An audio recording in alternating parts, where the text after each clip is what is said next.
We're talking with Reggie Kelly, Cincinnati Bengals and former Aberdeen Bulldog a few years back. Reggie, successful years in the NFL. Just kind of look back on your career for a minute. And just what have you enjoyed the most, and just how do you see the past few years of your NFL career? Well, it's just it's been remarkable. I can think back to when I was a little boy leaving church, then coming home, rushing home to watch TV, watching the Redskins against the Dallas Cowboys. That was a big time rival back in my days. And then after the game, the neighborhood boys, we were all still revved up.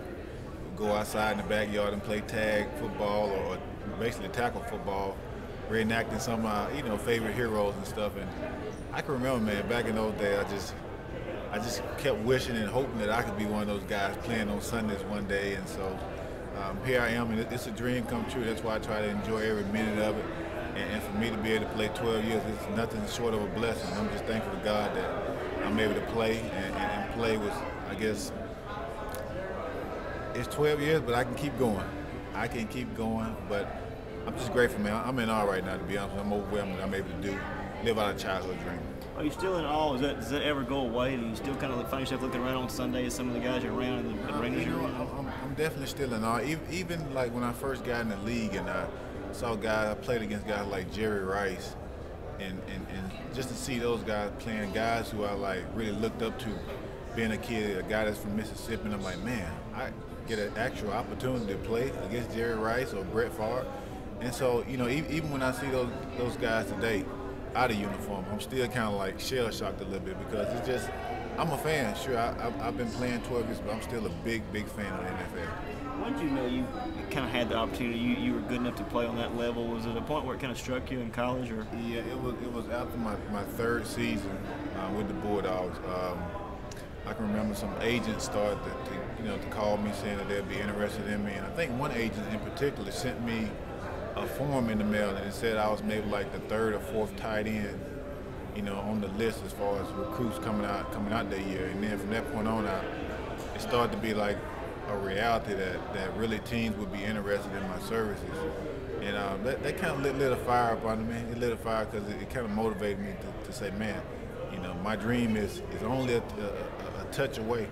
I just got to do the necessary things in order to get better and build off what I've learned, get my technique down pat so that I can be productive in the NFL. Started off in Atlanta, moved on to Cincinnati. How did the trade affect your career? Positive, any negatives from it, or? No, it's been nothing but positive. When I first came out, I always said I never wanted to go play where it's cold. So when Atlanta drafted me and I played there and then played in the dome, in ideal climate, it was great. I had a great time there with guys like Mike Vick and Algie Crumpler, Ward Dunn, Jesse Tuggle. And I'm dating myself, I guess, a little bit here, but I had a blast. But then when I came here to Cincinnati, it was somewhat kind of like, at first I was like, I don't know if I really want to leave down south to come up north. And then after I had the opportunity to meet Coach Lewis and then meet some of the other coaches and see the type of personnel that they had in place, I pretty much knew that this was the place for me. And I haven't looked back since, and I've told lots of people, and I still continue to tell people to this day, I don't have a problem with retiring, being a Cincinnati Bengal. That's really what I would like to do. But if it doesn't pan out that way, that's fine because that's football. But it would be my goal, my dream to retire as a Cincinnati Bengal. How hard is it to get to the Super Bowl in this league? Can you put into words how hard it is to reach that climb? It's been 12 years and I haven't made it yet. So that should let you know it's extremely hard. And whenever you do make it, you should consider yourself fortunate, consider yourself blessed because it's, you have some guys who, the first few years they go to the Super Bowl, but then again, they never return. You just never know, and so that's why it's important to try to savor the moment. That's my dream, to one day play and win a Super Bowl. I haven't attained that dream yet, but as long as I'm playing, I'm going to keep dreaming it. Can this team, kind of had a few rough spots and people didn't really expect from this team, can this team turn it around in time to kind of make a run at it? Oh, yeah. Any team can turn around. That goes without saying. I think as long as you have the right personnel, you have the right type of chemistry, the right type of guys with heart, you can easily turn things around. I'm trying to think of the team last year who started off 0-6. I think it was the Titans. They started off, I think, maybe 0-5 or 0-6, something like that. Ended up went on a big-time winning streak. I don't think they made it to the playoffs, but they turned things around dramatically. That just lets you know if you keep tugging away at it, things can turn around. And we have that mentality. What do you look on back your days in Mississippi State fondly about? Do you still think about those days? I know Matt White on Twitter sometimes talks about things in the past. I remember those days vividly. I remember playing Alabama. I don't think the guys are doing well tonight against Alabama. I think they were losing 27-3, I think, last I checked. But I can remember, I think it was 1997 in Tuscaloosa. We played Crimson Tide, and we had a big game in beating them that game, and it's just so exciting. Anytime we went up against those guys, Alabama, Ole Miss, obviously, Auburn, anytime we got a big win against those guys, it was exciting. So those are some of my funnest memories, the opportunity to beat big-time football programs like those. And I'm so excited for the team this year. You know, they're doing some great things. Hopefully we can continue to win out the rest of these games and get into a nice bowl. That'll be good for the organization, for the program. You still see things in college in your past. You look fondly on those things, obviously. What about high school? I know you're on Twitter a lot of times, pushing the Bulldogs on. Yeah, Can you still remember those days? Yeah, I'm a loyal fan. Like last year, I didn't. You know, last year I was out because of my Achilles. I went to the playoff game.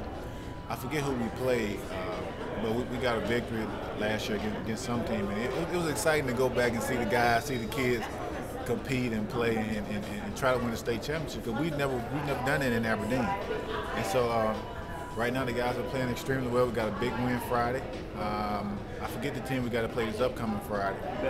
Belmont. They beat Cleveland, and so they got to play them. Hopefully we can get another win and win North Half and go to state. So I keep up with it, man, because you know that's kind of like my, I won't say my heritage, but that's kind of like, it's in my blood, I guess. So I make sure I keep up with both dogs, the Aberdeen Bulldogs and Mississippi State Bulldogs. And I support my guys anywhere I go. I support them, win or lose.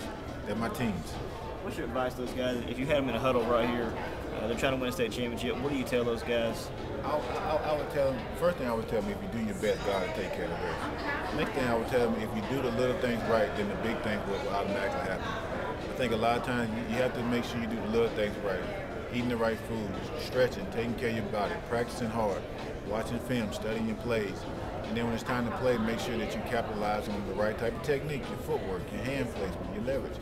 All those things come in place, and all those things mean when you do those little things right, automatically big things are going to occur. So I would encourage any kid today to do that. You've always been outspoken about your faith, your Christianity. How big a part is that in your career? My everything, man. I felt like football is what I do.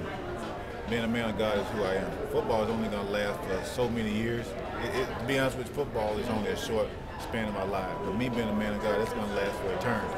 And only what you do for Christ is going to last. And so that's my whole mentality. You know, obviously I don't put my identity in football, because I know that one day I won't be playing it. And I don't want to be one of those guys that can never let it go, I guess you would say, or that can never live my life outside of football. Because yes, it is important to me, obviously. I do enjoy the game, but there's other things that are much more important to me than football, and especially that's my relationship with Christ. One more question. You're talking about Aberdeen a lot. Anything you want to tell the folks in Aberdeen back home? A lot of people follow you and keep up and supporting you. You got any words for them? Well, you know, hey, just it's my goal that the A-Town just keep holding it down. You know, I support you. I always love you. Never forget you. I'll be back during the off season. Okay. Thank you, Rich. We appreciate it. Thanks, man. I appreciate it. Thank y'all so much. Rich, man, we sure do appreciate it.